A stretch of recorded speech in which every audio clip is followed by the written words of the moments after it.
fine. Do I? You sound a little quiet. That's what it's. Hello, my fellow comic book collectors. It's Alan, the comic collector geek, and I'm joined with my good friend Stephen Gettner, and we are just hanging out.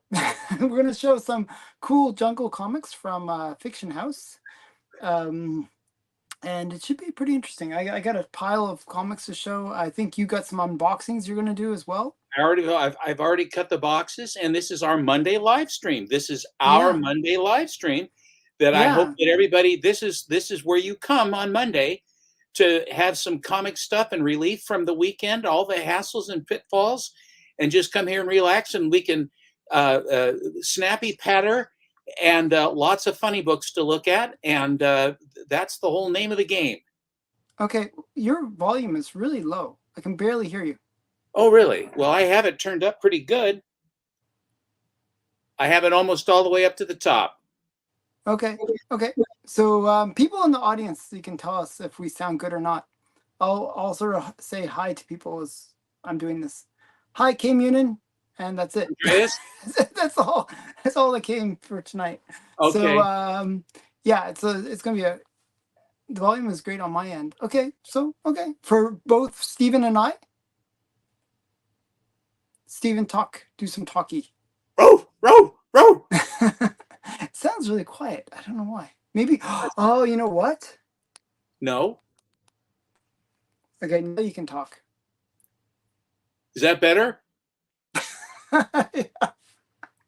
I had my volume turned. I had my volume.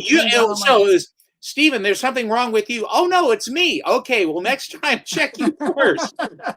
I forgot I turned my volume down. Now listen, you've been around me long enough. This is true. When in doubt, always assign blame. We learned this in business school. When in doubt, if the first thing you do is assign blame. So I will compliment you. Yeah, it's like, oh, oops, there's my volume down.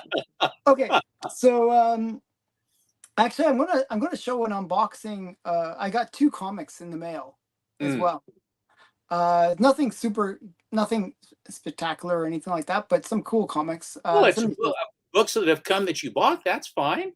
Yeah, so I'm going to show all works. Am I seriously the only one that showed up? No, 3 other people are here. They're just very quiet. So that's all right. Who else is here? I don't know. It just says 3, 4. Okay, it doesn't. Well, say hello, people. We will say hello to you. Exactly. So yeah, so I got some cool books to show. I'm going to let you show some stuff as well. Well, that's very nice of you, and thank you. I appreciate that. So I was just before coming up, I actually read the Solomon Grundy. Isn't that a great story? Yeah, it's a great story. So I guess his ring only affects the living. So Solomon Grundy being a dead thing doesn't get impacted by the ring. So that's pretty cool. Yeah, and that's sort of an unknown thing. It doesn't work. Alan Scott's ring doesn't work. Hi, Bleak. Gentlemen, just kidding. Why yada? It doesn't work. Alan Scott's ring doesn't work against wood, and then also dead or unliving things. It does not. It won't affect. But I think that sometimes the ring would kind of would or wouldn't do what was necessary for the plot, and I don't know if that continued on. And of course, for the origin of the original Green Lantern, he was a railroad guy.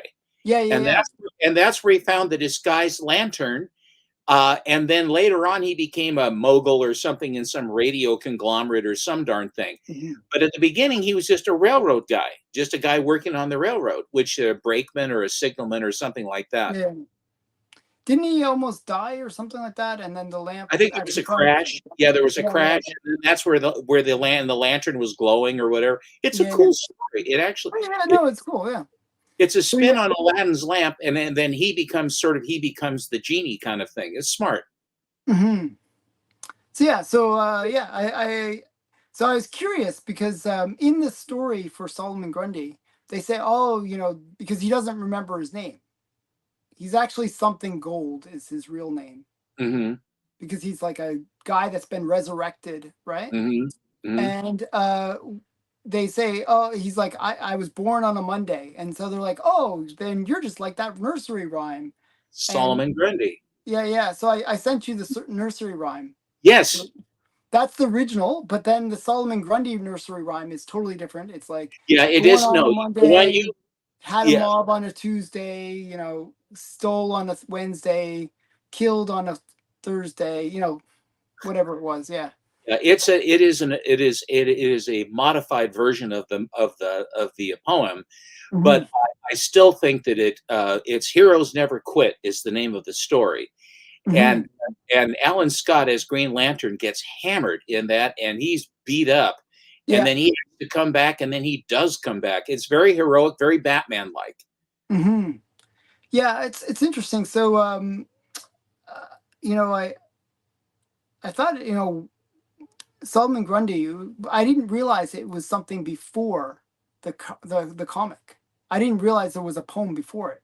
Oh, really? I mean, you knew that, but not just now. You didn't know, or did you just find No, I out now? didn't know. I didn't know. I Oh, always thought it was that the character was just the character, and that the poem was from the character, not the other way around. oh, fair enough. So I guess the poem is It from. was an education for you. Yeah. So the poem actually came from the early 20s, like Yes. 1923. Hmm. So it wasn't, it was. No, it's not an ancient. It's not like from out of England where Yeah, people are yeah. dying, ring around the rosy kind of stuff. But It was why Solomon Grundy, by the way, in just the because poem? it rhymed, and Okay, Solomon's the Monday, name Solomon of. Grundy. Yeah, okay. So if you have a day on the end of it, well, then it's you can it all works, and Solomon is a good biblical name. So So yeah, so the reason we're talking about this, by the way, this random thing about Solomon Grundy and his first appearance and the story behind his first appearance is I'm actually paying my last payment on my copy of All American 61. So I'll be making that payment soon, and that book will be on its way to me. that's So great. That is and just Stephen great. Stephen was debating about buying a copy, but the guy was a little bit out of out of he was in a Well, different I ballpark with him. I had at one time owned a copy of this book. It was a high grade copy, except the lower right hand corner was gone. Mhm. And when I tried to sell the book later on, I couldn't get anybody to buy it. The dealers, they said, no, no one wants that kind of stuff. First Solomon Grundy. Wow. So finally, I found a buyer who paid me enough for it because I was raising money to do something else. Hmm. But I had a chance to do it. But it had that damage, and every time I look at the book, my eye would always go to the damage, which is what I do. However, the interesting thing is, then here, fast forward, there is a 6.0 slab, white pages, that is an Hmm. stunningly beautiful book, but it's just Hmm. overpriced. And at my first run at it from a dealer that I dealt with, good guy, for many years. Same guy I got my AF-15 and Hulk 1 from, and many Hmm. others, Mysteries in Space, and a whole bunch of Atom Number 1, a lot of stuff from him. It ended up that the guy that I was going to sell my bronze books to make the money to do it. And then some guy whose name rhymes with Alan Pollitt Hmm. talked me out of it. And he said, "No, Yeah. it wouldn't be a good thing. And you're selling at the wrong time. You're going to get skinned alive. Don't do it. Don't do it." And I listened and I agreed with it. I was having a FOMO moment, and he Hmm. talked me down from the tower. Alan talked me down from the tower. So then so I didn't pursue it any further. And the guy said, "Okay." So I looked Hmm. at it again, and it's the same book, and it's the same price as it was way back over a year and a half ago, I think, Yeah, about a year. Yeah, at least a year ago. And the market has softened tremendously on on that that book, book. on that specific book, actually. And so when I came in, and if you go on the GPA and you look at the 6.0, it sticks out like a sore thumb. Yeah, it's Uh, like totally off I mean, the all but trend. these prices are this, and then this thing's just sticking out like a sore thumb. It's so high. And Hmm. so then I was, I'm well about 10,000 lower than what he is going to be asking for it, or more. So I think he wants 38,000. And That is what I correct. was, I based on the trend lines and based on the recent 28. sales, based on the reason, I actually said 24. Oh, yeah, that's right, 24. I said 24 because I know that if I want to get into a fist fight, I would offer that. But I will just say this right now, and I listen to you because you follow it a lot closer, and you just bought one too. But the thing about it is that in order, if I have the coin, if I have if I have that coin available, I have my burning for that book. Although I like that book, if I'm going to drop 24,000 or 28,000 on a book, I'm going to save up and I'm going to get a Detective 31. Yeah, A Tech 31. That's the other one that I want. I don't want Superman. I don't want action. I don't want Detective 27. But I do want Detective 30. I'm not after Detective 38. I love Detective 38 a lot. But between 38 and 31, 31 has always been the one for me. Well, 31 is a bigger book. Even though Robin should be like, there's no key about 31, but it's a classic book. Cover. That's the whole thing. Yeah, it's a classic cover. Actually, it is the first appearance of the Batarang. Oh, really? Is it in 31? Is it the first Mad Monk also? Yeah, that's it. Yeah, so those two things. Who was it? They brought the Mad Monk back with an artist later on in the 80s. I can't remember who it was, but some name, Mignola or somebody like that. And they brought him back, and it was a good mini series. I have it up in my box up above here, but the Mad Monk, it's a good one. Okay, so wait, I gotta say hi to some people here. Hi, Please Kenneth. do. Kenneth. And hi, Epoch. Hi, Epoch. And hi, Jerry. Hi, Jerry. Yeah. So so a bunch of people now. Actually, it gradually builds up. I find that when people see us streaming, they gradually kind of when they see us screaming. Yeah, streaming. I said, but yeah. Okay, so what I'm going to do is before we lose our audience with us just babbling about random stuff, how about we show some books? Do you want to show your unboxing first, or what do you want to show first? Yeah, I'll show my unboxing first. Okay, so I'll let you show that. Hello. I'm going to grab my unboxing, which I forgot downstairs. All right. Well, I will. I'll be right back. I'll be right back, though. Okay, I'll carry the ball. Ladies and gentlemen, I want you to know that these Monday things that we do are really an awful lot of fun to have you and here and to participate and say hi and stuff. I actually can't too much because my screen doesn't have the messages scrolling in it. Alan is the moderator. God help you. So I have been doing some shopping. Most of it has been on, which is my comic shop. And some of these early stuff, I was showing America's Spiciest Stories from 1932 and another one from 48 and stuff like that. It's just fun, kind of good girl, naughty stuff, sort of, of course, in the 32 version of it, it's right in the pit of the Depression. A Black Friday of 1929, and then there's the crash, and then the Depression followed. So they've recently my comic shop has had a bunch of these older kind of digest size things. And I saw one that I thought was rather interesting, and I assumed that it was a digest, but I was incorrect. It's an actual book. And it's a Fox production. It says with an all-star cast, and it's called Bad Girl. And She is a Bad Girl by Vina Delmar. That sounds like a bad girl name in and of itself. And here's the back cover. It's sort of an approximation, sort of a fancy, sort of modernistic thing of a guy holding a gal down in the lower right, and the moon going over the building or something. Very, but the dedication inside this says, "To my darling Nutty, Nuddi, from Ralph Robin, September 1931." So this is an old book. It has one of these fancy Mylar covers for the slip cover, the dust cover, which is very nice. But I liked the cover image, and I was looking at the listing just before I came on tonight, just to reacquaint myself I was looking for the date, and then I found it inside the book. That this is scarce. My comic shop has this as a scarce book, but I just thought that it was a really very nice. The gal playing the ukulele, I guess back in 31, playing the ukulele was in some fashion going to make something is going to happen or something. Um, I will start with a Silver Age book, and a relatively early code book. And one of the titles that I collected right away was adventure comics. I started collecting them in 1960 when we moved up to the house up in Portland Heights.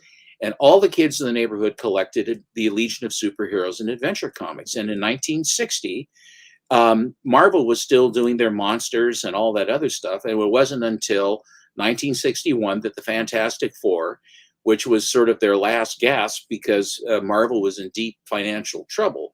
And then Stan Lee and the crew, the mighty Marvel bullpen, Jack Kirby, etc., Kit Ditko, all came up, and the Fantastic Four, and then Spider-Man, and then everything was, Nellie bar the door. But when I was being a completist and trying to be a completist, one of the books that intrigued me, because the comic book price guide by the Overstreet Price Guide, you could read about which books were what. And one of the books had the origin. One of the characters that I really like is Green Arrow. And the origin of Green Arrow was redone in Adventure Comics. And this is the book that it was redone in. Oh, okay. And it's Adventure Comics number 251. Adventure Comics 251. Thank you, Justin. I was 7. Anyway, so this has the origin of Green Arrow, but what is cooler about it is it has the origin as drawn by Jack Kirby, because Kirby was still working for DC at this time. So he hadn't made the jump over to Marvel as yet, and to go to be in cahoots with Stan Lee. And so, but this has, so if you are looking at books from this vintage, I think this is 1956 or so, as you can see, the code stamp is big. So it's it's an early code book. Like 57 is this? Is that probably 57? It might be 58. But anyway, but the thing about it is, the Legion started in 247. So he's asking if you have any of the books from your 60s. Andreas, I do not, because I can tell you what happened was, let me just finish this and then I'll tell you. Yep. So anyway, but when I tried to find this when I was a kid, I had one hell of a time finding this. I had seen it in the guide, and I said, I want to get that. Of course, no one in my neighborhood had it. I couldn't trade for it. And we didn't have any big comic book store here in Portland, Oregon. We just didn't have it. So time passed, and I finally was able to find, when in the 70s or whatever, when I finally was able to get a copy of it, I was entranced by it because of that. And it was a book that I had tried to get so long.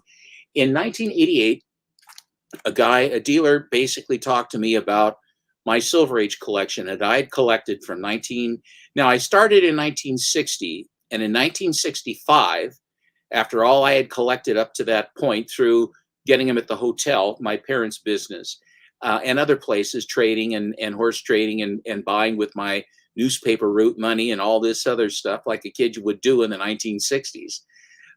What happened was my mother threw them all away. I've told this story several times. I won't go through it again, but one day I put them all away like she asked me to, and I came home from school and she said, "Oh, I thought you didn't want them anymore."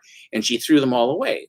And I had a stack of I had just about a short box full of books that were all from 1960 era until 1965, and that was gone. So and that was mostly DC, or was it Marvel? DC. There might have been, if there was a few Marvels in there. I think my the FF that has Reed Richards looking like this when Dr. Doom takes him over, I think that one went away. But I had taken my FF5 and 8, and I had put them in a shoebox in my closet. It's sort of a separate special place for them. So they survived. And so they survived, and I ended up selling those. But as I also mentioned, I was extremely careful with my books, and those things Marvel chipped all by themselves. They just delaminated like little snowflakes. Yeah, I heard that that was a big problem. I mean, with those '60s books from You the know, and I'm beginning. careful. I'm going, what the hell's going on with these? But and now I know Mm. now the reason why. But Yeah. in any event, so all the books in 1988 that I've collected from 1965 all the way up to 1988, all my old stuff, all my lines, strings, runs, and everything, I traded it away for a credit, a cash credit, or for a trade credit. And then this guy specialized in golden. This dealer specialized in golden age books, and he also had access to the Mile High collection. And he had both the Exciting run and the Black Terror run. And I got the Black Terror Mile High run, and I got some of the war covers for Exciting as well. And so that, among other things, because in the day, the Mile Highs, when my trade cost was like $125 to $175 a piece, was what it ran me on a trade basis. So my actual cost was probably closer to $25 each, because these are books that I had held for decades, and then blah, blah, blah. But that's what happened to my original collection. And then in 1988, what I did was I dedicated myself to buying Golden Age books, and then rebuilding only those titles in the Silver Age, but building them in high grade. As a completist, if I had a VG find, that was my floor grade to get everything. And so I had to have everything I want. Every issue in the title, I had to have all of that stuff. Showcase 4 up, Brave and Bold 27 or whatever, 28 up. Tales of Suspense 39 up. Various and assorted, lots of that stuff. And all of that went away. And so when I rebuilt Flash, the Flash 105 up, Green Lantern 1 up. So I guess his books were all mangled, and he sort of gave up collecting for a bit. Why were I will just say, did your mother mangle your books? Did your mom mangle? Your mom mangled your books? Your mom must be awfully mean. So yeah. I Okay, don't. so what books did you show so far? You showed the Adventures. I showed my Bad Girl. Oh, it's quite thick. It's a book. It's a book. Yeah. It's a book. I was expecting more like a pamphlet, like sort of like a comic size kind of thing. That's what I thought it was too. That was what I was explaining. Yeah. But I showed them. It's from 1931. Very cool. Okay. So that's that. More from the. Okay. Here's giant 52-page size by no less. Soldiers of Fortune #3. Oh, very cool. I don't think you showed me that one. That's very nice. It just came. It's a pirate cover, and this is because at American Comics Group, which is ACG, Ogden Whitney was one of their primary. Columbia got bought out by ACG, or he went from Columbia to ACG, and he did Skyman, and he also did Herbie for him. But Ogden Whitney really got around. He's a very, very good artist. But that's his, and this cover was done by Ogden Whitney, which is a great pirate cover. And was that a pricey book, or was that cheap? No, they're like 150, 175. All right, well, that's pricey. That's actually fairly pricey. I mean, for some of the ACGs are really pricey. Some of them are like super cheap. Like the ones I have are all the super cheap ones. Like I have that short box of all. Well, this is a really nice Good Girl cover in very nice shape. Yeah, it is quite nice. So I don't really chase. I'm cover driven. These are cover buys. I have no idea what's on the inside. I'll find out. So what you got to do, Kim Yunin, is fingerprint all the comics, and then just for prints, and then interrogate all your family members. This will endear you to them. Yeah. And no one else will still. Then no one will know. No one will know nothing about nothing. Not know how. Yeah. Recently, Alan and I were talking about Fox Features Syndicate. And one of the things, the group of books that are really fun to find and they're not terribly expensive, and they're always pretty well beat up. And these are these my books. We call them the my books. My love secrets, my experience, my God. And this one is my experience. I don't know the number.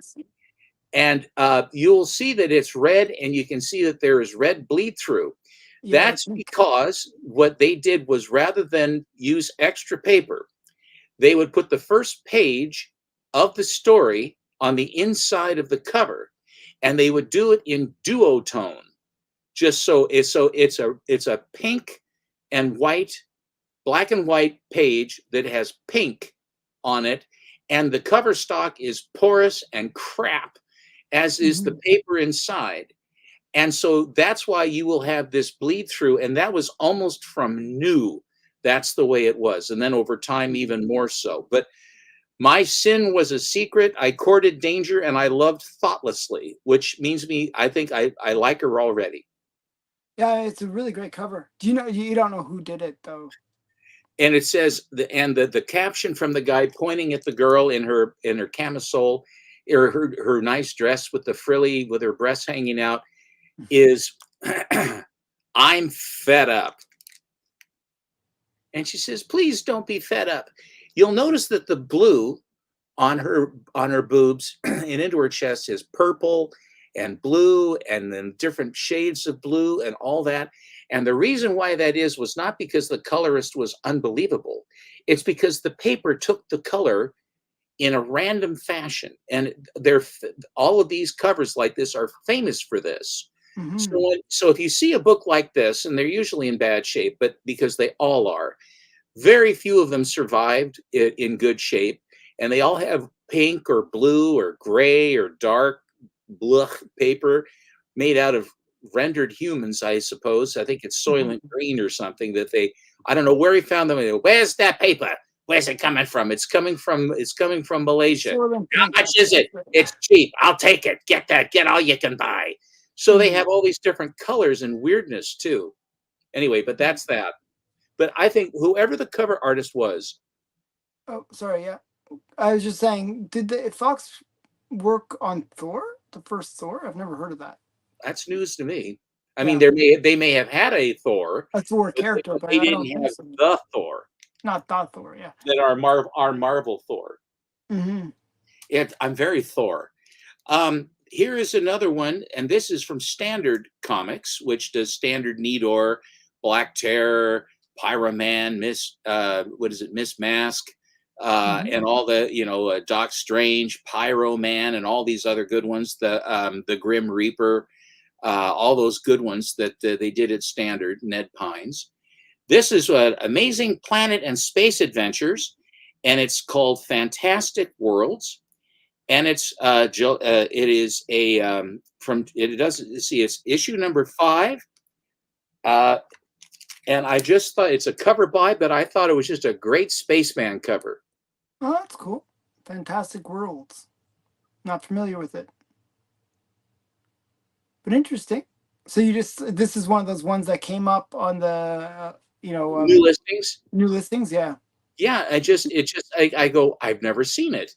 But it's got in the gal. But I wanted to point out the story is in this issue: triumph over terror. The girl has the bubble helmet and does have a costume now. And even though this is pre-code, they finally put clothes on her. Yeah, that's nice of them. Well, I prefer it the other way, but it's nice that she doesn't die.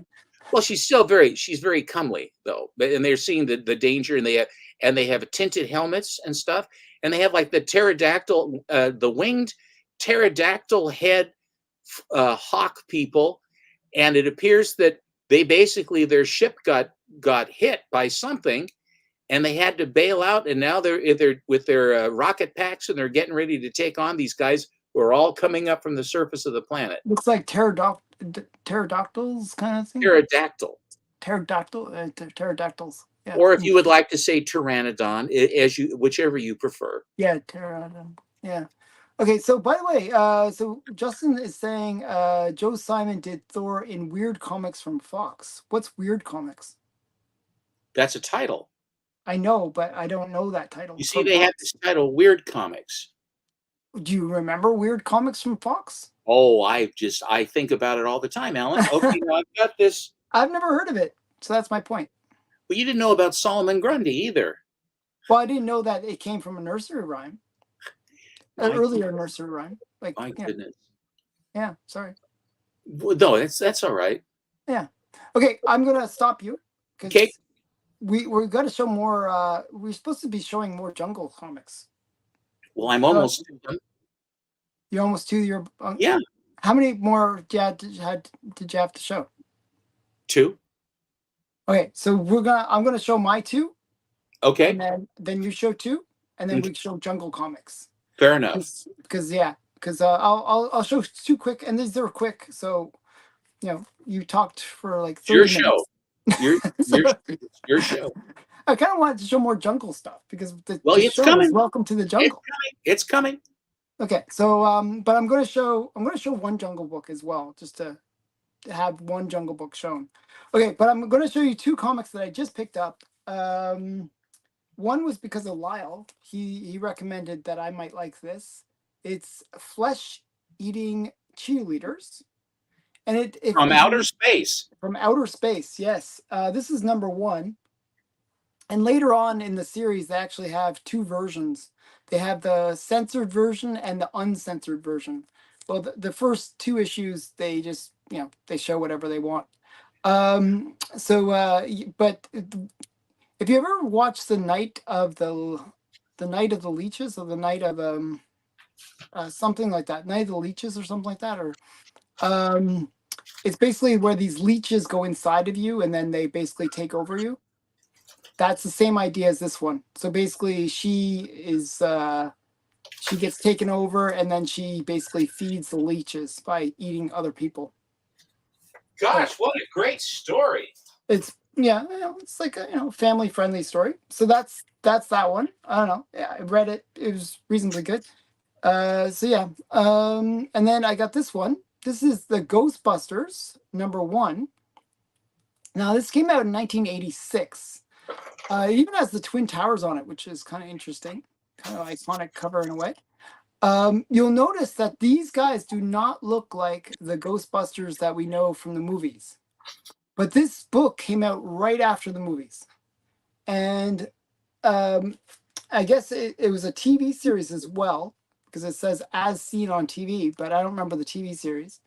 And it was basically a series that kind of was leveraging the popularity of Ghostbusters, but had no connection to Ghostbusters. It was not connected, but they try to mimic them in a little, in their own ways. They all have they have the kind of like the guns that they use, and they have the Ghostbuster car. You can see down there. And basically, this ran for 2 years as a comic, and later on, this predates the real Ghostbusters, which is the Ghostbusters from the movies comics, and it's just sort of an interesting kind of piece of history that this comic, is kind of one of these ones that got away with using Copyright infringement. Copyright infringement, yeah. So I picked up the flesh eating cheerleaders, and the guy said, "Oh, maybe there's something else that I have in my store that you might be interested in." Saw this one. I think the total order was like $10. So I thought, hey, this is a pretty cool one. Actually, you know what's funny? I went to a comic shop, and I saw this book at a comic shop. And what happened was, this guy, he had just like the vendor, the dealer for the comic shop, had just bought a collection of comics, and he was sorting through them. And I was like, hey, this one looks kind of cool. I picked it out, and the guy was like, oh, I can't sell you that one. I'm like, what? It's like hundreds of dollars. He wouldn't sell it to me. I was like, okay. So he wouldn't sell me this one. But then, yeah, so that I managed to find it on my own for much, much less. So it was kind of interesting. Okay, so Great Legends is saying That cartoon is based off an old TV show that was called Ghostbusters. Yes, that's what he said. I was just gonna tell you that because there's actually a Well, movie Ghostbusters and there's also the Disney I cartoon said Ghostbusters. I said there was a car. I said as seen on TV. I said there was a show. I did say that. Well, there was a movie. I mean, there was an actual movie called The Ghostbusters I back in the said, 40s. In the oh, 40s. oh, oh, really? I I didn't think know it was about the like 40s Bob one. Hope or whatever. I mean, it But was one of those. the Ghostbusters, the movie, came out in 1985. This is 1986. And I'm not sure. I think the show came out in 1986 as well. So it was after the movie, is my point. Okay. The and the cartoon was based off an old show called Ghostbusters. Okay. So there was an older okay, and which predates the movie. Okay. So I didn't know about the older TV series. I'm not sure, was that a cartoon or was it a movie? It was like live action, right? It was a live action one. Yeah. And they also had the cartoon, the Disney cartoon with Mickey Mouse and Goofy and Donald Duck, and they were Ghostbusters as Oh, well, if I you have that. remember. I actually have that. I actually have it double ways. I have it. Do you know those like there's like a little projector thing and you could Yeah. yeah, I have it that way. And then I have it, one sec. Bear with me. I have this one too. There you go. There you go. Yeah. So my point is, though, this is ripping off the movie, though. I'm pretty sure. You know, they this is like, you know, it's got like all the things like to rip off the elements of the movie. It's not. I don't think it was like trying to rip off the TV series, earlier TV series, or anything like that. So there, that's my point. Okay. Okay. Okay, so the one from 1975, I haven't seen that, so it's like some live action one. I mean, that's when I was 2 years old at that time, so I didn't really know it.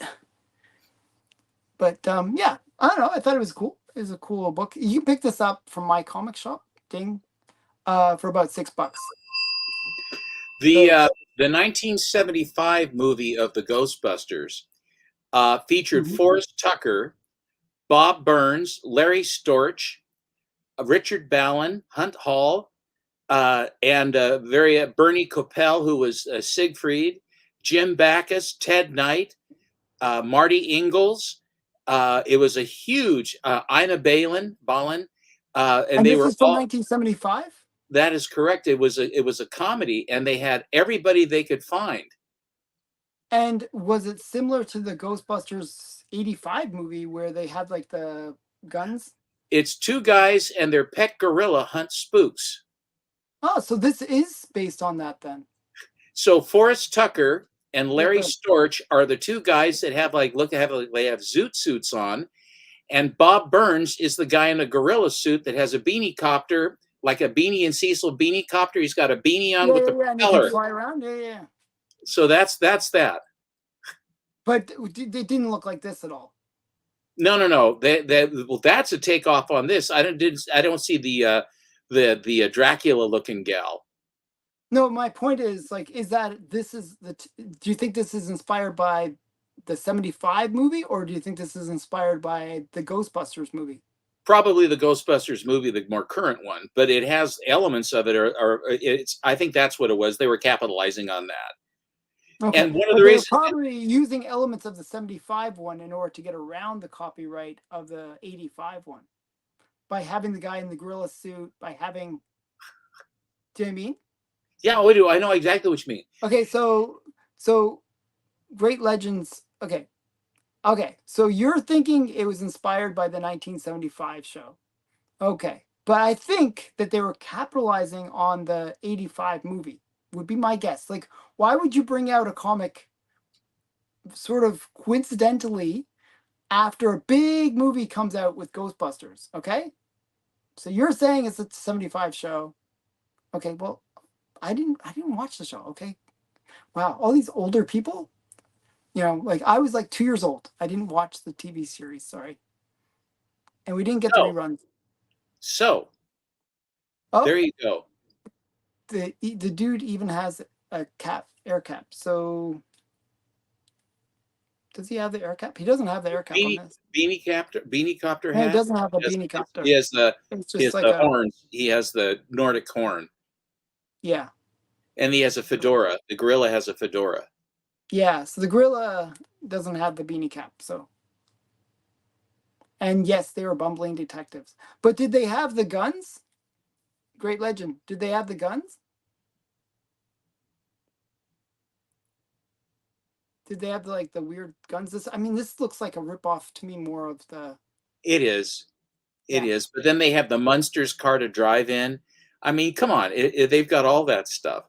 They're ripping off multiple. Okay, so we'll see. I'll watch. Okay, I'm always willing to, like, say if I'm wrong about something. I'll watch the When did that 75. start? I'll watch the 75 movie and then see how it compares, and then we'll know. Then we'll know. Okay. Yeah, we'll have like maybe a movie watching show or something. We'll have a Ghostbuster hootenanny. But okay, so I'm just saying that comic is based off the 76 TV series. Okay, so I'll watch the 76 TV series. I'll watch the 75 movie. I'll watch it all. I'll just watch everything. Oh, okay. From 1975 all the way to present day. Okay. I'll find out which one where the 40s movie is for the Ghostbusters too. I'll watch that too. There's another one too. Wow. Okay. I didn't realize that comic would create such controversy with my audience. Okay. It's good.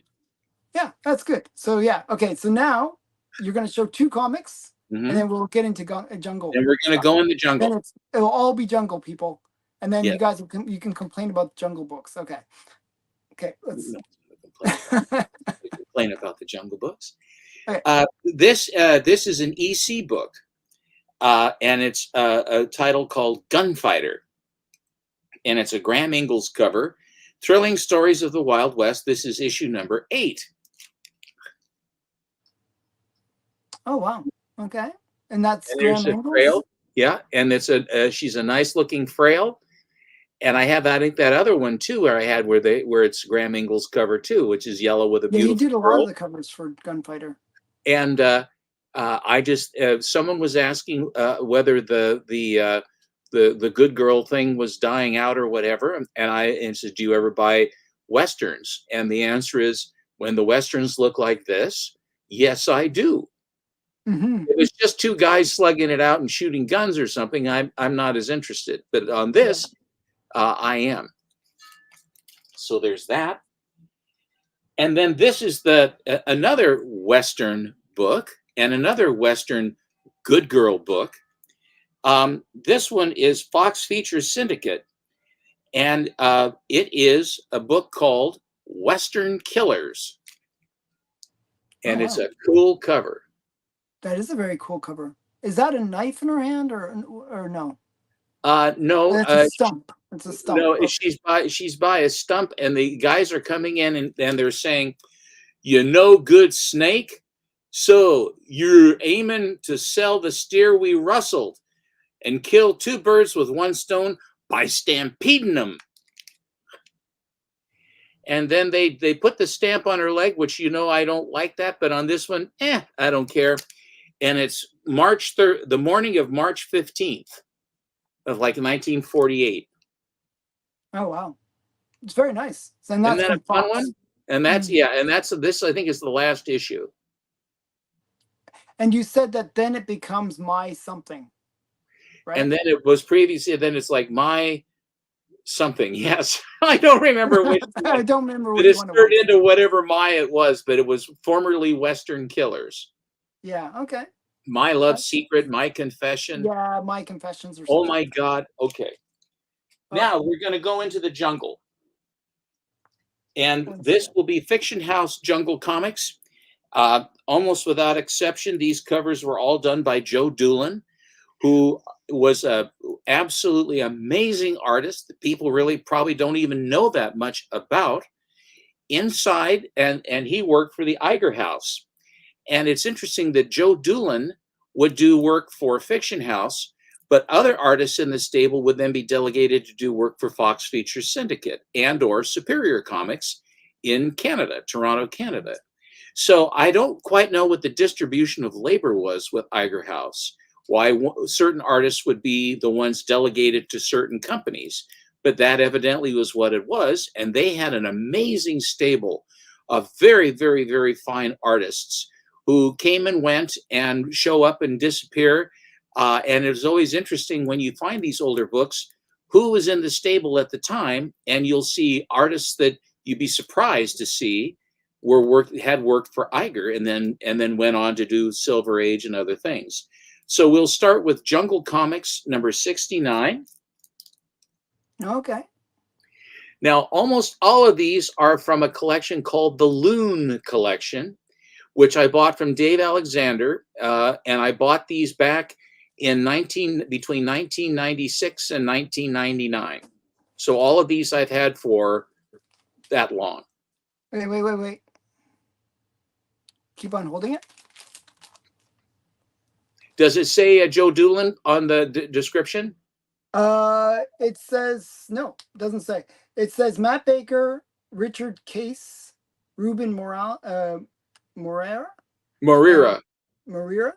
and then Howard Larson art. And Larson.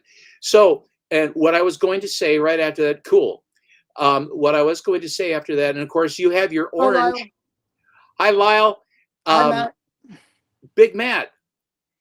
Do you like comics? Okay. So that's the real colors. It's not this orangey. It's actually. I was just going to say you've got another situation where what we've been talking about oxidation and then also the printing. With the presses, and it always seems to end up orange. It's very interesting. But anyway, Matt Baker and Jack Kamen and other members of the crew from Iger House, from Fox, that work at Fox and whatever, would also do interior work on these, and the stories inside are really, really good, very good. So actually, I made it a point to buy all the bondage covers for Jungle. Well, almost all of them are bondage covers, and this Kaanga is the guy with the bow and arrow. That's Kaanga, Kaanga, the Jungle Lord. And what is the name of his frail that's always in trouble? I forgot the girl's name. I have no idea. Well, I want you now. I'm going to keep showing. I do know, but I ain't going to tell you. I want you to tell me. So you can look it up. I'd have to look it up. Here we go. This is Jungle Comics number 77. These are all like 46, 47. I mean, this is, post-war. And this is another great one. The Golden Gourds Shriek Blood. I mean, and the stories inside are great. There's always a lot of sacrifice and stuff going on.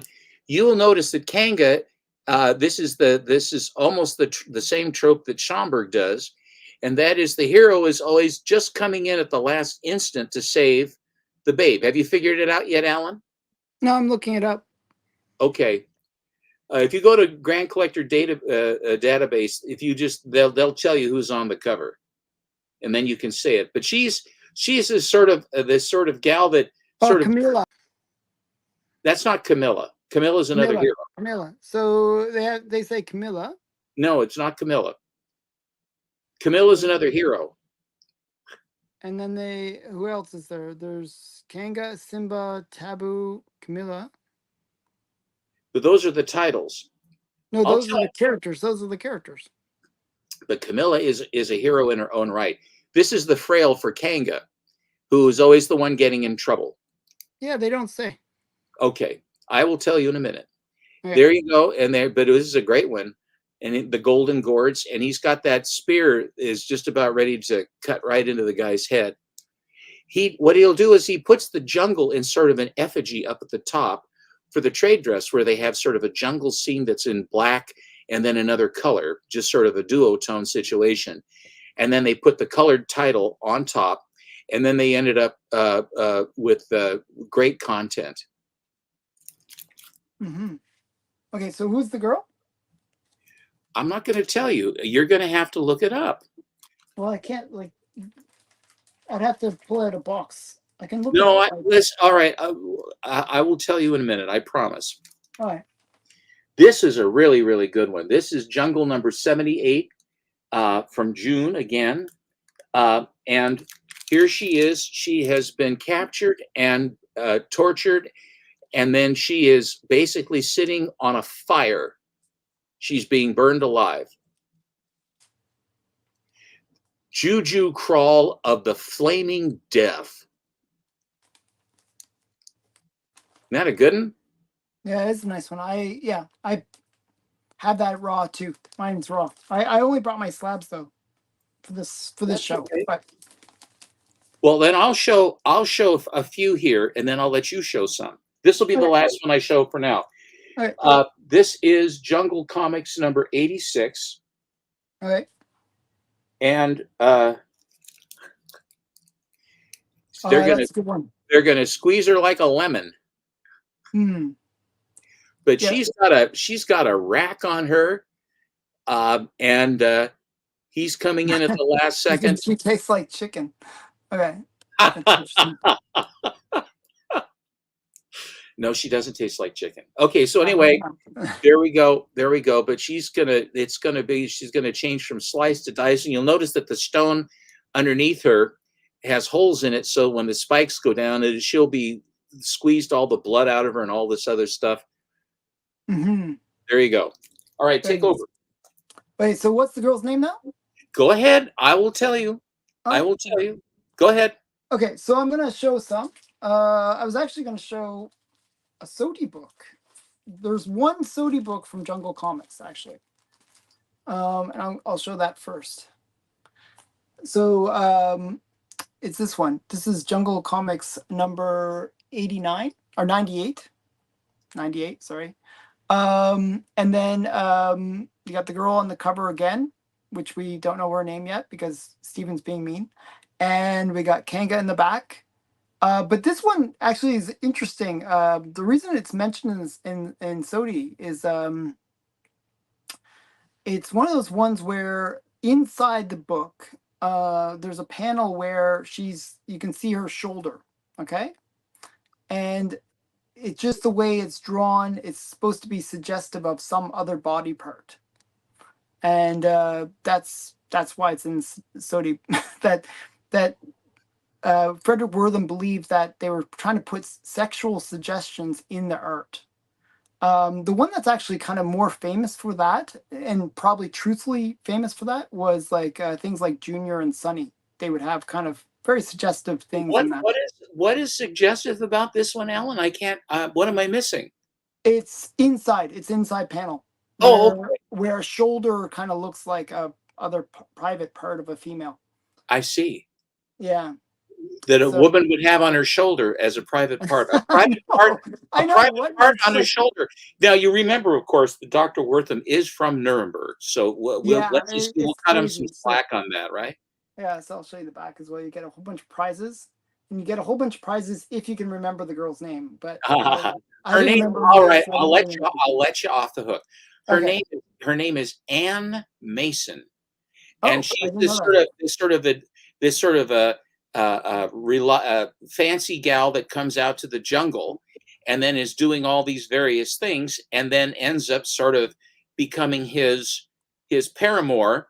And then getting in trouble all the time, like Tawny sort of a thing. That looks almost like a Luber's cover to me. You know who it is? Who? It's John Solardo, yeah. Solardo, Celardo, Solardo, yeah. And Solardo did a lot of good stuff. I've got a couple Solardo covers here myself. He's a good artist. Okay, so there's that one. Actually, you know what's weird? Oh yeah, it does mention it, Solardo. Yeah. Okay, so there's here, I'll put that. It's not going in easily. And then we have some more. As I said, I bought all the bondage covers. I like this one especially because the alligator is kind of they've crocodile. Done that. It's probably They've done that cover with her like that. I will be showing you one where they've redone that same pose for her. There's another one with a hippo that's biting her, right? Do you have the hippo one? Yeah, I think I do. Yeah. Okay. So yeah. So I have all of them. All the bondage covers from Jungle. Here, make me big. Okay, 1 Or second. share our screen. Yeah.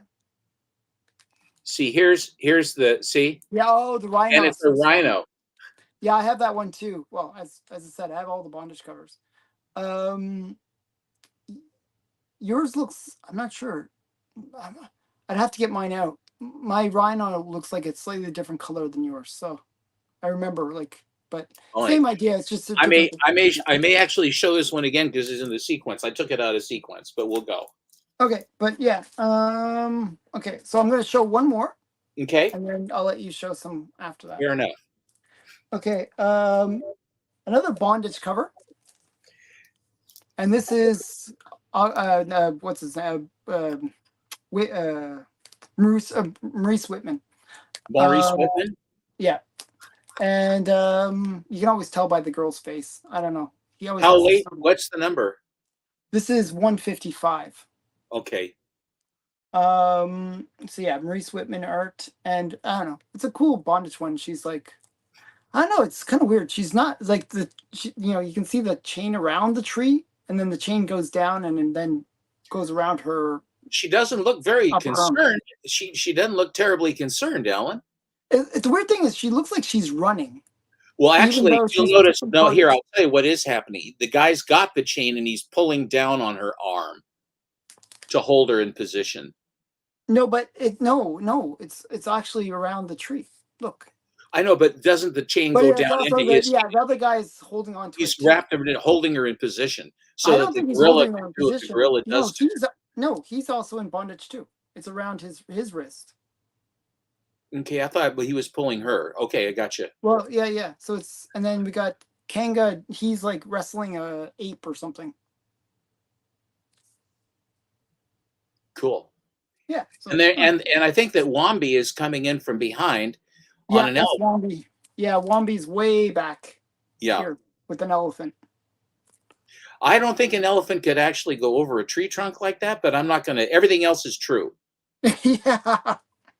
Yeah, it doesn't really make sense. The tree trunk is kind of high up. It doesn't really make sense. Elephants can't step out of a 6-inch pit or something. Yeah. They can't lift themselves to do that. So yeah, it's just too high. They can't. They're physically they cannot lift themselves. Mm-hmm. Am I back? Am I back up again? Okay, I guess I am. Okay.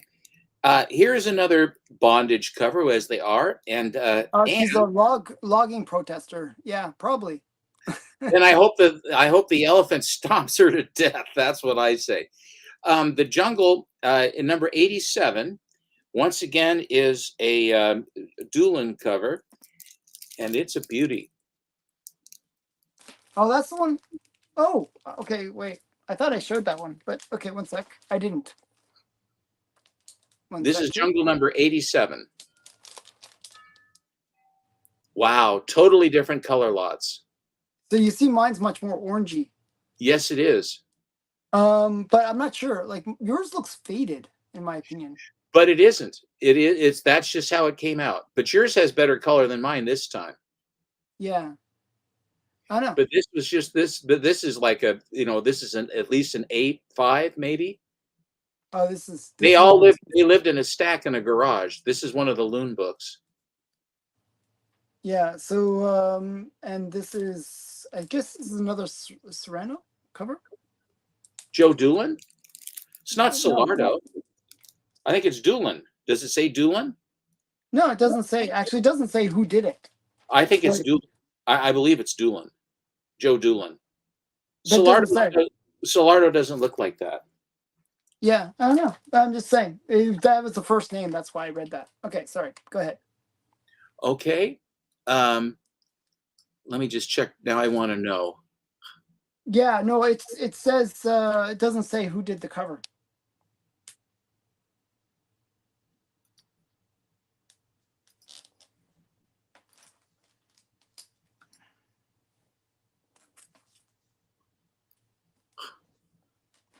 Can you find it or?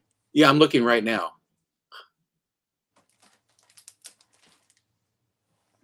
Which number is that? Jungle 87. Yeah. Jungle 87. I don't think they say. It's It's Joe sometimes, you know. Doolin. It's Joe Doolin. Oh, Joe Trust me. Doolin. Oh, okay. I only look kind of dumb. Okay, well, I don't know why I don't know why they didn't say on the thing.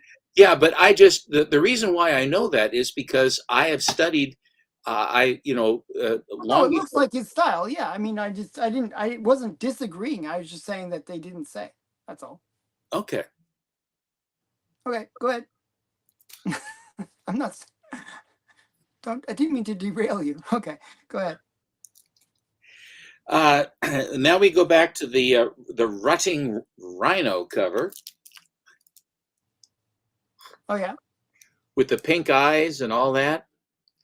And Anne once again is bound and in the water. And Kaanga, Mr. Doolin draws him again, wild and crazy. And you'll notice this time that the trade dress has a green forest background with black imagery to then hold the yellow jungle trade dress.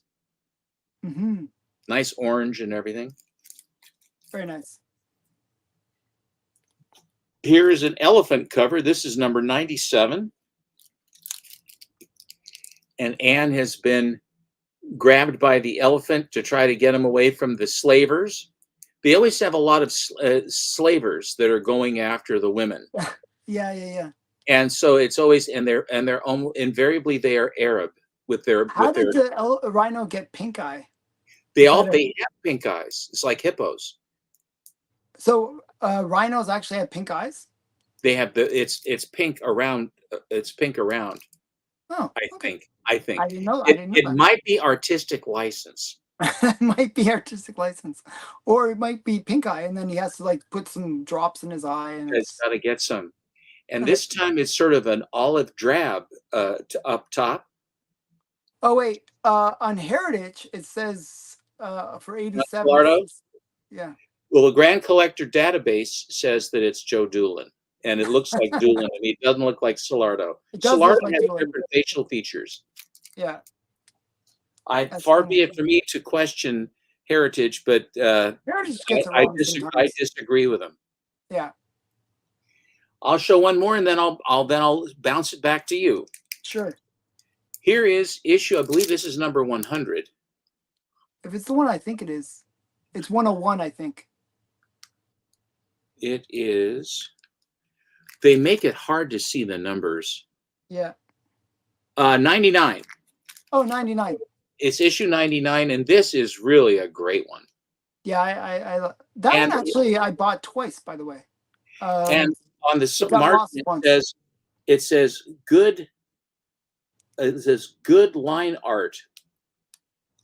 So I think that this was used as a model for some art class. You'll notice that the very strange pole that this poor gal in green is lashed up to, and it has a skull up on the top and a skull down below. Yeah, it's a great cover. Kaanga, I always say Kaanga because it has the umlaut. I don't know why they do it that way. Kaanga it's because it's jungle. It's juju. Kaanga on the loot trail of the cannibal caravans. I don't think they ran out of descriptors. Jiggle. Jiggle. Jiggle Comics. Jiggle Comics was taken. Somebody had it. I don't know.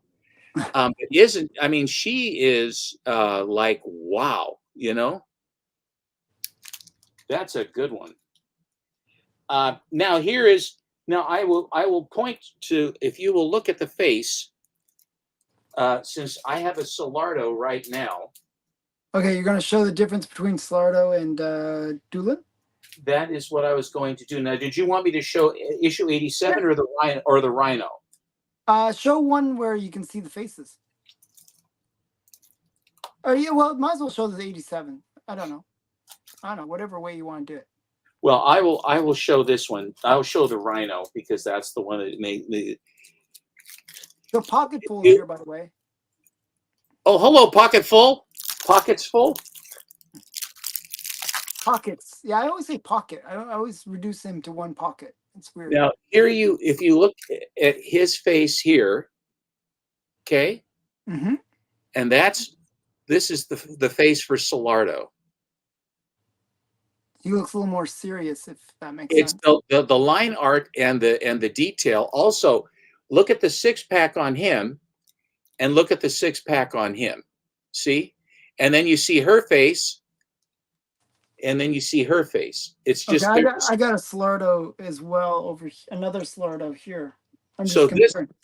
this is, and this one is actually, I believe it's actually signed Solardo. It is right down at the bottom. You see Yeah, it? he signs his covers. Yeah. So Yeah. this is a Solardo cover. Okay, I'm checking out the other one here. This is Morass of the Mammoths. And Ann Mason is, now you'll notice the 52-page circular imagery or logo up on the cover. These are getting a little bit later in the day for this title for Jungle. And this would be, let me see, this is Jungle number 112. Just as ein Minute.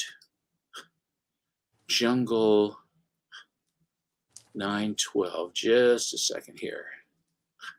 112. Jungle 112. I'm learning his style by looking at a few of the books that I have with Slardo. This is from 1949, this book here.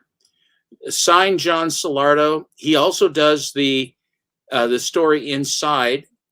He does the interior art for at least one of them. Simba and Captain Terry was done by Zolnarovich. And who did the cover for Jungle 69? Jungle 69? Yeah.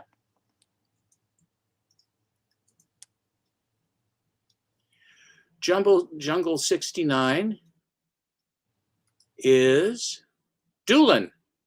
Yeah, that's what I would guess. I said it was Doolin. Yeah, I'm just saying. Okay, you're saying that I actually spoke correctly. Is that what you're saying? Yeah, no. So I want to show something. This is my way of now determining the difference between the two artists. Okay. All right, lay it on me, Professor. Okay, so if you look, this is Salerno, right? If you look at the way that he does the stomach, right? It's with like a lot of this like kind of lines. Yes. Can you see that? Yeah. Yeah. Now that's Salerno, and this is Doolin. It's kind of very flat. Yes. No, not like no definition on the stomach. That is correct. Okay, so that's the telltale signs. So yeah, so I was showing Jungle 101, which is a really great cover, anyways.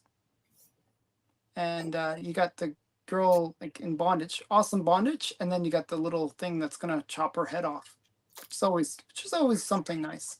Ladies and gentlemen, it is not bondage. It is awesome bondage. Yeah, exactly. Okay, sorry. I'll bring you back. No, that's okay. Go ahead and show some. I've got my last installment. I have is it 5? I have 5. Okay, so that was actually all my. Actually, I have one more Jungle. Okay, well, I will show the rest of mine then. I have a bunch of jumbo, and I have like 3 jumbos and 1 Jungle left. I have 1 jumbo to show, and you know what it is. But I will show the. Yeah, I didn't bring that one. Do you want I should show the balance of my jungles now, or do you want to show? I'll show my okay. How about you show, and then you show the balance of your jungles, and then all right, and then we'll go into me, and then we'll finish off with you. Now, by 47, 48, going into 49, word balloons and words become more and more prevalent in the books. And so the earlier books from 46, 45, what have you, they showed more, and up through 47. But coming into mid 48, going into 49, then that's when things they were kind of toning down. And I don't know what the writers were thinking, that they had to justify and they'd have to talk more about what was going on, which I didn't care. I don't care. I can figure it's a jungle. Just have the images nice and big and just enough script to basically hold the thing together. That's all I care about. But they wanted to say, and in the ancient, hi, Susie, in ancient times, blah, blah, blah, that they had all the, I don't care about the ancient time. I can tell it's ancient times.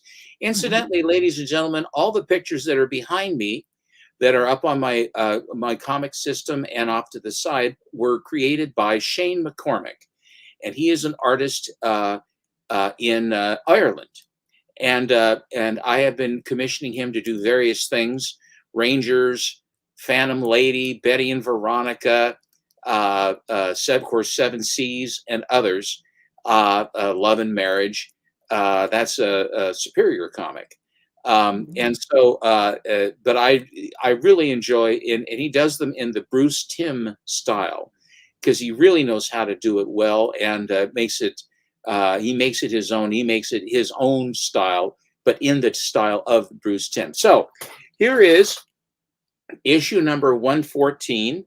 This is another Doolin cover, and this one is the colors on this are, I mean, this must have been right at the beginning of the print run, because the colors are vivid. Oh, yes. And the gal, this is Doolin. You can tell because if you look at her stomach, Alan, there's your tell again. Yep. Also, her bikini thing is becoming a little bit more chaste and virginal. Okay. And she has her trademark right on top of the elephant, whose eye is absolutely wide open as it's yelling, as it's crushing a leopard in its trunk. Is that cool or what? And she's got now, and she's not the frail now. She's armed. She has the dagger ready to go for the leopard that's coming in from the top. Yeah, it's like a two-front war. Yeah. Isn't that a great one? Yeah, that's really good. Still Loon books. And the way I describe this when I've written articles about these before is that the covers get better, but they promise more than they can deliver on the interior stories. But what they also do when it gets later is then they will reprint earlier ones, which they reprint the really cool stories, and then they don't really reprint the ones that were not as fun, but the earlier episodes that they would then reprint when the later ones, when the Fiction House stuff turns into reprints at the end, like with Planet and various others. All right, there's that one. This is a great study in kind of in earth tones in brown. Here's another Doolin cover, and this is a spectacular lion cover. It's Jungle Comics number 132. Isn't that a pip? Yeah, I like that. The lion's is just about to grab her, basically. Well, it's rendered beautifully. Yellow eyes. Yeah, it's a really good one. Isn't that a good one? Yeah. Now, there she is. She's back in bondage again. Now, Alan, we're going to have the slavers have come back. I warned you that they would come back. The slavers have come back. They are again hook-nosed Arabs, and they have their black minions who are helping to steal. And it's a good one too. Look at the colors on this one. Oh, yes. Yeah, it's a good one. The best thing about this book is the covers are the best. The inside's good. The covers too, are really good. But these covers, they're really good. Yeah, I think the covers for Jungle were the best of between Jungle and Jumbo. And we're going to show some Jumbos, but they are good ones as well, but they're not quite as good covers, I'd say. And all of these books were somewhere, when I bought them, were between, I think, $75 to $110, $115. Yeah, they've gone up a lot since then. Well, that was back in the 90s, so yeah. Some of them were like $35 to $34. Here she is in that same sort of a situation, but this is probably one of the deepest. This one and this next one, and those other ones, these last ones, the color strikes on these later issues, 1948-ish vintage, are really, really beautiful. They're like paintings. I agree.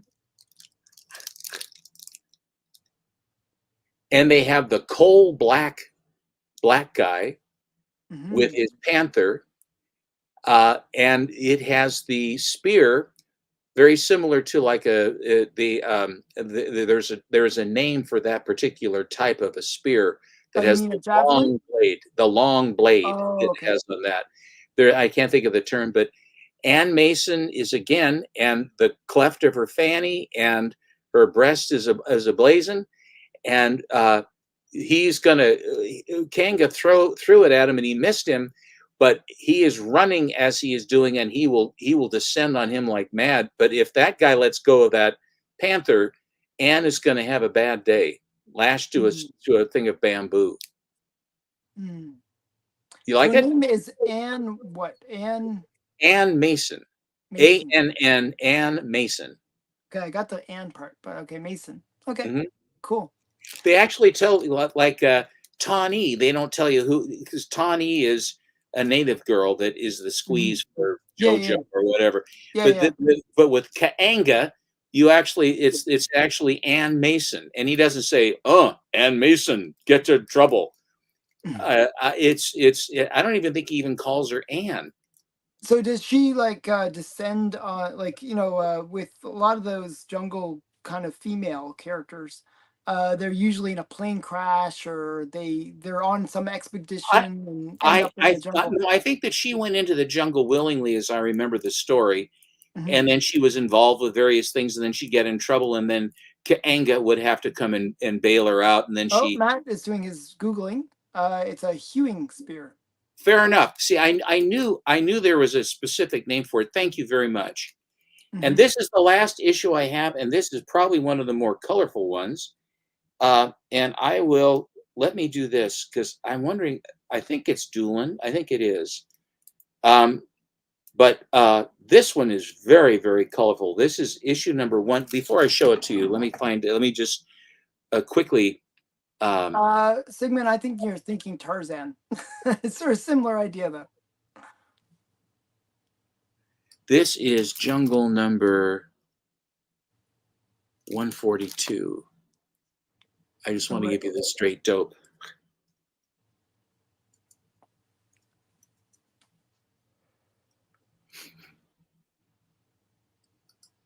This is 1951, and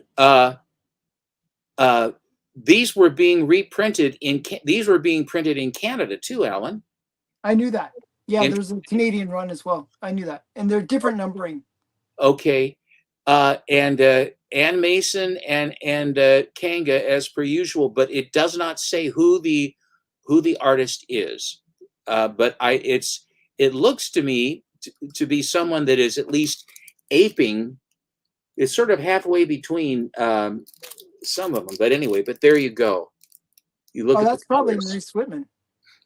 Well, it looks like Maurice Whitman. Well, she doesn't look like Maurice. Well, it could be the hips and stuff, I suppose. But it is not clear who did this. But that's it's a later issue, right? You said 140. The last one. It was 47. I just said.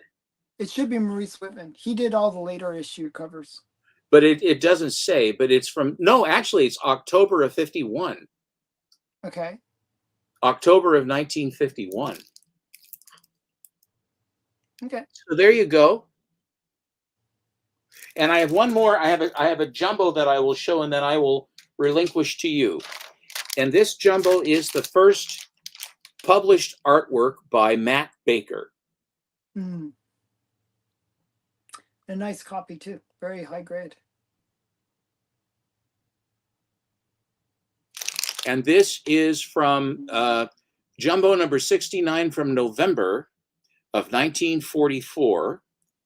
And the cover, again, is by who, Alan? That's a Joe Doolin. It's a Joe Doolin. So it's a beautiful one. And we're back on the beach. I think Matt Baker's first cover art was for Crown Comics. So yeah. Now, so when you are done with your jungle stuff, I only have 4 more to show. So it's okay. I actually have any number of things that I can show. So we'll talk. I don't know how much. We'll probably save it for Friday. Another day. Okay. Another day, because we'll wrap up soon. But I'll show some more books. We'll show some more books, but not quite ending, but getting soon. Fair enough. Just so you know, like this is like more like what's going on in my life. My wife is actually leaving. Like, well, that sounds really bad if I say it that That way. doesn't sound good. She's going to England with her mom on a sort of like a little trip. Like they're basically going on a cruise together. So it's like a thing they're doing. Like, Why England? Why England? she's going to England, but then she's taking a cruise all the way down to Spain, and she's like seeing all the, you know, And like, you're at home. and I'm at home. So I'm like, oh, that's really nice of you. Go without me. Well, Yeah, so she's how long doing has that. she gone? How long has she gone? She's gone for 12 days. She's leaving on Thursday. So Wow. tonight is one of the last, nights before she leaves. So I got to wrap. You might like to do something. Yes, that's the point. So, but I'm going to show a few more books. You have a few more books. Is it a Viking cruise? I have no idea what cruise it is, but it is a cruise. Holland, America. Actually, it was really funny because when she bought the tickets, it was a week later the price doubled. She got it just at the right timing and got really great pricing on the tickets. So Very yeah, it was good. good. Okay, so let me make myself big and then Okay. wrong button. Your sound went away. Yeah, I muted myself instead of making myself big. So I'm going to show you my earliest jungle comic, and it's Jungle Comic number 5. I believe this is what's his name? Yeah, Will Eisner. So mine's a 0.5. It's missing a back cover. Boom, no back cover. So Wow. we don't get to see like the cool ad, but the reason I bought it actually was it was really cheap, and that was one reason. But it's actually the front cover that I was really more concerned with. So because it is Will Eisner, and he did a bunch of the early covers for Jungle Comics, and I thought this one was kind of cool with the woman up top, kind of like, you know looks like she's ordering the monkeys or something like that to attack the guy. And they're kind of like zombie monkeys, if anything. If you look at the monkeys, or the apes, I should say, they're kind of like have like these weird zombie faces. So it's very interesting. So yeah. So yes, Matt, I will meet you at the show on Sunday. So yeah.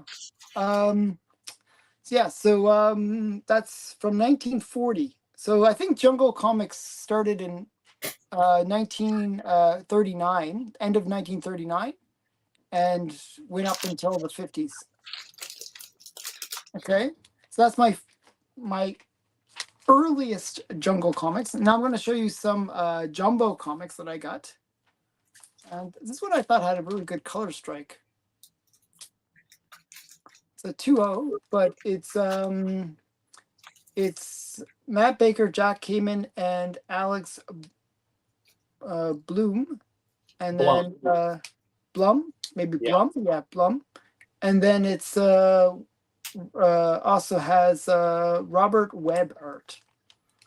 So I'm not sure who did the cover of this one, but it's actually kind of a cool cover. Look, if you see they're feeding the guy to the crocodiles below. Now this is sort of the opposite of the way Jungle Comics work. So this is Jumbo, and this is Sheena, and she's the one that's rescuing the man who's in distress. So it's a little bit different than the way the ones with Jungle Comics work, where it's Kanga saving the girl, and Mason. We'll try to remember her name. Yeah, Anne Mason. Anne Mason. I said Anne Mason. Yes. Yeah, so if I say it enough, I'll remember it. Okay, so you showed Jumbo Comics 69, which is actually kind of a key book because it is the first Matt Baker. But the issue before 69, which is 68, is also a key. And it's one of those underrated keys because it's the first appearance of Skygirl. So this is, now Skygirl is kind of a cool character because it's the character that they gave to Matt Baker to work on. So Matt Baker didn't do the art for this one, but basically Matt Baker took over Skygirl and he kind of made Skygirl his own character. and made her very interesting. You know, she'd always be like, you know, very, you know, in very interesting poses, and just very, very great panels were done with her. The art, if you see the interior art for Sky Girl, it's really, really great. And it gets better as Matt Baker does it. He kind of really takes it into his own style and makes it really interesting. But Sky Girl is basically in the first part, Sky Girl is a character who is actually a military pilot, but kind of a goofy one. She she always is like ending up in the, you know, flying and then saving the day, but in a really kind of Random sort of, it's just sort of random way. Yeah. Um, she lucks out.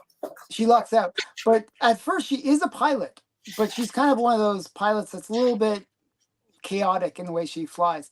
Um, in the later versions of Sky Girl, she's a waitress, and she becomes like basically, and then she just sort of randomly ends up flying planes. It's a very, and she doesn't know how to fly planes in the later versions. So, but in the early versions, she would fly the planes, and but she'd just be a very bad pilot, but always save the day though somehow. So yeah, so this is the first appearance of Sky Girl, Jumbo Comics number 68. And not many people realize that, but that's a really cool book. And then we got Jumbo Comics 115. Another Sheena cover. And though I like Sheena, I don't know, something about the Jumbo Comics were just, the covers just weren't as great. Maybe because the Jungle Comics would always have some girl in bondage, whereas because you got Sheena as the main character, you know, she's always in a situation where she's in a dominant position. So it's not as, maybe not as interesting that way. But this one is a Matt Baker interior art, and Jack Kamen and Robert Webb again. Robert Webb good stuff. Yeah. Yeah. So that's Jumbo. So those are all my Jumbos, and a little bit of all my jungles, all my slab jungles. I have a ton of raw books. I actually have a whole box devoted to jungle comics and Jumbo, like all my like jungle related comics. It's just like a whole box filled like with about 200 to 300 jungle related comics. Yeah. So Stephen, do you have your books ready, or are you ready to show Yeah, me what I have a few slabs to show you. Okay. And I thought, didn't she not always rescue her boyfriend? Yes, she did. you know, having the guy in distress rather than the damsel in distress, It's not as good. it just doesn't work. It's the knight in shining armor metaphor or trope. It resonates far better with the man as the savior rather than the woman as the savior. Sheena was woke. I mean, it was a woke thing in the day, wasn't it? Yeah, if you think about it, yeah. I mean, the funny thing is, if you look at like Lady Luck, Miss Mask, all those characters, now you'd think, oh, they're going to be rescuing the guy, but no, it was still the guy would generally save the girl in the end. Now, not And Lady Luck, not Lady Luck. Lady Luck was, yeah, Lady Luck is not that way. She didn't, but they had to rescue Miss Mask all the time. Yeah, Miss Mask was always getting rescued. What Like about Blonde and then Phantom? she would get caught, and then the guy would kind of come in and help her. What about Blonde Phantom? Same way, sort of similar stuff. And Sun She Girl? was a little bit more like a Blonde Phantom. I got to give her a bit more credit. She did kind of hold her own a bit better. I think Sun Girl did too. She held her own as well. And yeah, Wonder Woman and Steve Trevor, they always like, you know, having the. But you know, it's a funny thing about Wonder Woman. Wonder Woman was such a fantasy, off the wall, and then knowing the factors that actually created her, and the situation by Marston and all that other stuff. I mean, it really is, and the bondage and the Sappho. Her one weakness is bondage. Oh my Lord. And it just, you know, and just, I haven't been tied up like this before. You're going, my God. Yeah. She seems to like it too much. I'm going to revert to some good girl to show to finish with, but some fun stuff. And here is the Adam Hughes homage to Phantom Lady 17. I actually have a bad story that just happened with that very book. What happened? So I have a 9/8 of that book as well. And it's right next to my Phantom Lady 17, right? They're next to each other because they're an homage. It's an homage, right? Right. So it's on the very top of my thing behind me. And the tape, for some reason, lost its stickiness and it fell. Did it crack the case? Yeah, I totally cracked the case. Oh, God. Yeah. I'm sorry. That sounds sad. I was like, oh, shoot. Oh, well. But it's a very beautiful cover. Actually, I still like Matt Baker's version better. I think Adam Hughes did a good effort, but Oh, not quite it as was good. good. But no, it's Matt Baker he's the one. Yeah. Just We always were talking about Bill Ward. mm-hmm. And here is Use wow. Gorilla Tape. Yeah, I gotta use Gorilla Tape. Yeah. Or use alien tape. The book didn't get damaged. The slab though needs a bit of love. You need to reholder it. You need to have it Yeah. reholdered. Yeah. The first issue collector's edition of Wow, the World of Ward Art. Was it me that showed you that book? I can't remember if it was you or Joe Lyons. I think it was Black probably Box. me because I was showing that book because I thought it was really cool. I have a raw copy of it. Here is a J. Scott Campbell edition, which is a homage to the Rolling Stone magazine cover with regard to Josie and the Pussycats. Oh, that's another nice one. I have a raw copy of that as well. That's a really pricey book. If people look at that up. It's crazy how expensive that book is. It's like 100. I'm not. I'm for a modern book. I should qualify because we're talking about golden age, and then I think it's like over $100 though for a modern book. It's a J. Scott Campbell exclusive. Mm-hmm. It's quite nice though. Here is the East Side Comics edition B, or edition 8, I guess. That is a Will Jack cover, and I really like Will Jack as a cover artist of Supergirl. Yeah, it's a good one. I have the raw version of that.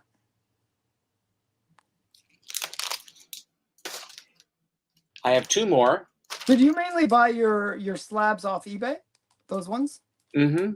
Yeah. Unless I can go to their site, but for the most part, a lot of times they don't. They don't sell the slabs. Yeah. No. Here is a variant cover, and this is a Stanley Art Germ, Stanley Lau cover. October of 2017 is Supergirl number 12. Oh yeah.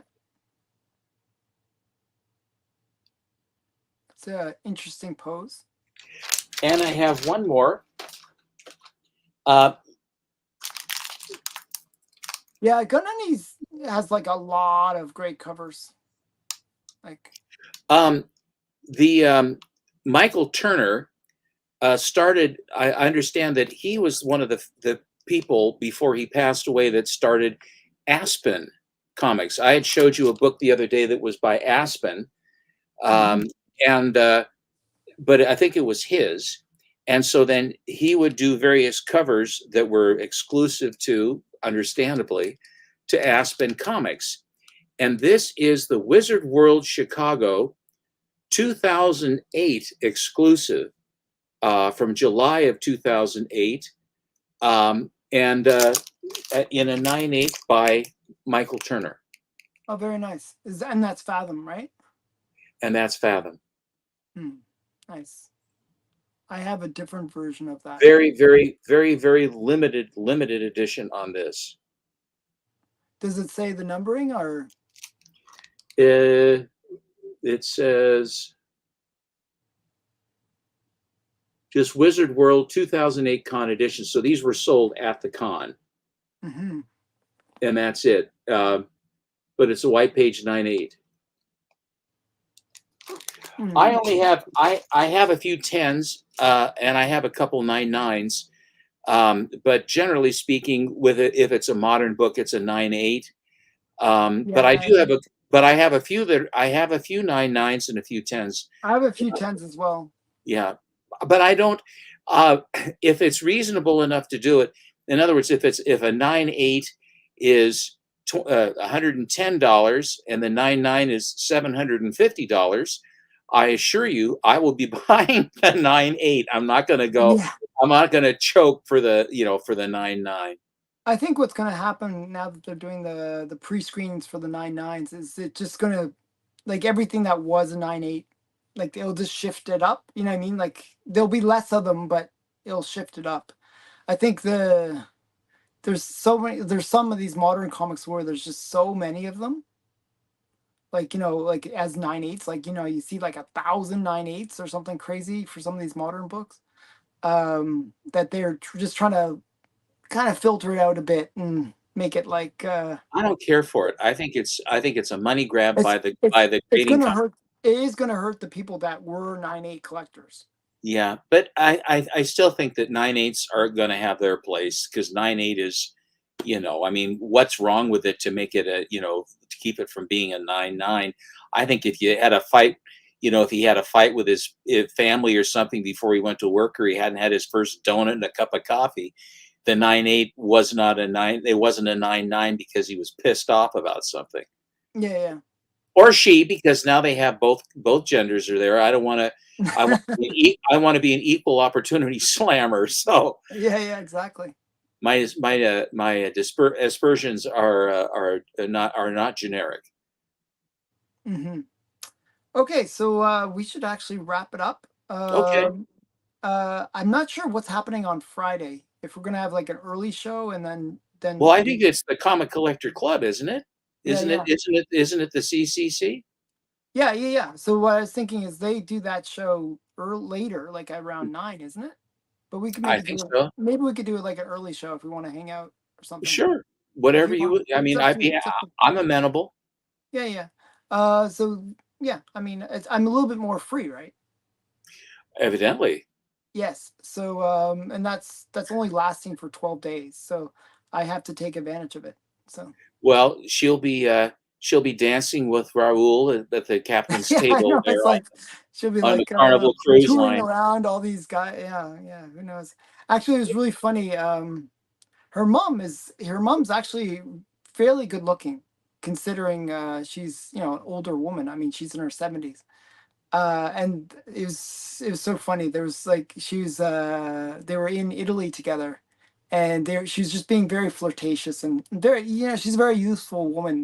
My mother-in-law, she's just a great woman. So I think they'll have fun. Hopefully, not too much fun is the thing I'm worried about. But As you would say. yeah, exactly. So okay, so thanks for hanging out. Thanks Sure. for everyone for watching. And oh yes, and happy birthday. Happy BP birthday, had Brian. his birthday on Saturday. So yeah. So bye everyone. See you later.